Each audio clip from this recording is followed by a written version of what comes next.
नमस्कार, मी डॉक्टर संदीप मनोहर डोळे, पद्मश्री डॉक्टर मनोहर डोळे मेडिकल फाउंडेशन नारायणगाव या संस्थेचा मी मेडिकल डायरेक्टर म्हणून या ठिकाणी काम करतो आहे। गेली 42 वर्ष डॉक्टर मनोहर डोळे मेडिकल फाउंडेशन आणि मोहन ठुसे नेत्र रुग्णालय या सेवावती हॉस्पिटलच्या माध्यमातून आपण मोतीबिंदू मुक्त महाराष्ट्र ही संकल्पना घेऊन आपण काम करतो आहे। मुख्यतः ग्रामीण आदिवासी क्षेत्रामध्ये ज्या ठिकाणी डोळ्यांच्या आजारासंबंधी कुठल्याही प्रकारच्या सुविधा किंवा मेडिकल फॅसिलिटीज कुठल्याही नव्हत्या, अशा काळापासून आपण हे काम करतो आहे। आज मी त्याला हॉस्पिटलचा विस्तार मोठ्या प्रमाणात विस्तार झालेला आहे। साधारण 100 बेडचं आमचं एक्सक्लुझिव्ह फक्त डोळ्याचं हॉस्पिटल नारायणगाव येथे आपण चालवतो आहे। त्याच्यामध्ये मोतीबिंदू शस्त्रक्रिया असतील, काचबिंदू शस्त्रक्रिया असतील, तिरळपणाच्या शस्त्रक्रिया असतील किंवा अत्याधुनिक असं डोळ्याचा चष्म्याचा नंबर घालवण्याची शस्त्रक्रिया असेल, हे सर्व प्रकारच्या सेवा आपण या ठिकाणी आपल्या ग्रामीण भागातल्या रुग्णांना आपण देत आहोत। मुख्यत्वे आपण शिबिरं मोठ्या प्रमाणात ग्रामीण भागामध्ये घेत असतो। शिबिरांमधून आपण ही शिबिरं जी असतात ही सगळी पूर्ण मोफत शिबिरं आपली असतात। तपासणीसाठी आपण कुठल्याही प्रकारचं शुल्क किंवा पैसे आपण घेत नाही आणि त्या शिबिरांमधून ज्यांना मोतीबिंदू झाला आहे किंवा इतर प्रकारच्या शस्त्रक्रिया ज्यांना करायच्यात अशा रुग्णांना आपण नारायणगावच्या आपल्या हॉस्पिटलमध्ये आणून त्यांना आपण त्यांची शस्त्रक्रिया करत असतो। मला या ठिकाणी सांगायला आनंद होतो आहे की आत्तापर्यंत या 42 वर्षाच्या या वाटचालीमध्ये आपण 2 लाखाच्या वर शस्त्रक्रिया आजपर्यंत केलेल्या आहेत आणि त्याच्यामध्ये सर्व प्रकारच्या शस्त्रक्रिया डोळ्यांच्या आजारासंदर्भातले सर्व प्रकारच्या सेवा आपण या ठिकाणी देत असतो।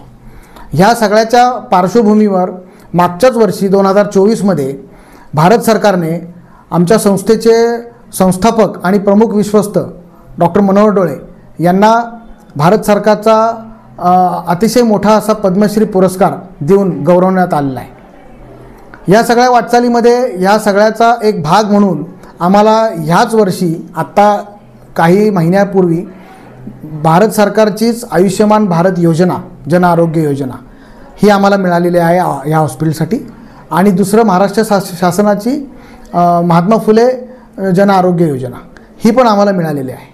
तर ह्या 2 योजनांचा मुख्यत्वे आपल्या भागातल्या रुग्णांसाठी खूप चांगल्या प्रकारचा फायदा या रुग्णांचा होणार आहे। याच्यामध्ये सर्व प्रकारच्या शस्त्रक्रिया आपण करणार आहोत, त्या पूर्णपणे मोफत असणार आहेत।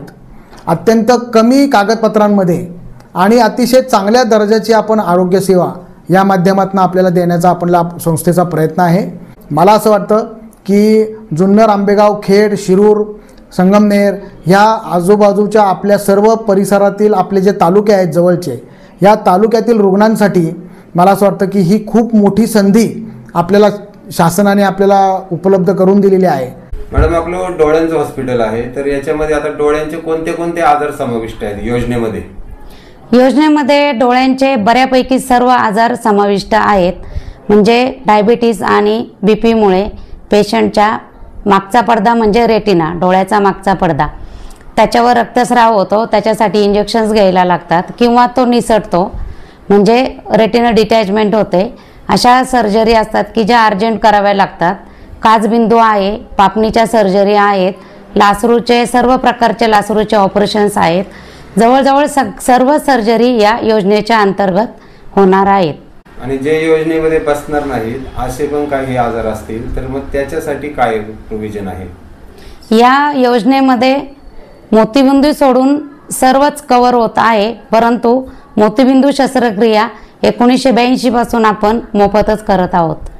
मॅडम, आपल्याकडे याच्यात 2 योजना आहेत, प्रधानमंत्री जन आरोग्य योजना आणि महात्मा ज्योतिराव फुले जन आरोग्य योजना।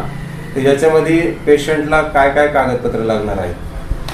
पेशंटला स्वतःचे आधार कार्ड, आयुष्यमान भारत याचे कार्ड आणि पिवळे किंवा केशरी रंगाचे रेशन कार्ड एवढेच कागदपत्र लागणार आहेत। तुझा मोतीबिंदू पिकलेला आहे, ऑपरेशन करावं लागेल, उजव्या डोळ्याचं ऑपरेशन करून टाकू आपण। ऑपरेशन मोफत आहे, पैसे काही लागत नाहीत। अलग लक्षामध्ये तुला तिकडे गेल्यानंतर जेवण, प्रवास, काळा चष्मा, औषधं सगळं मोफत आहे। जसं तुला आम्ही घेऊन आलो ना आता कॅम्पमधून, तसं तुला पुन्हा जागेवर नेऊन सोडणार पाबायला। तुला काय अडचण आली तर सांग मला। करून टाकू ऑपरेशन. ओके.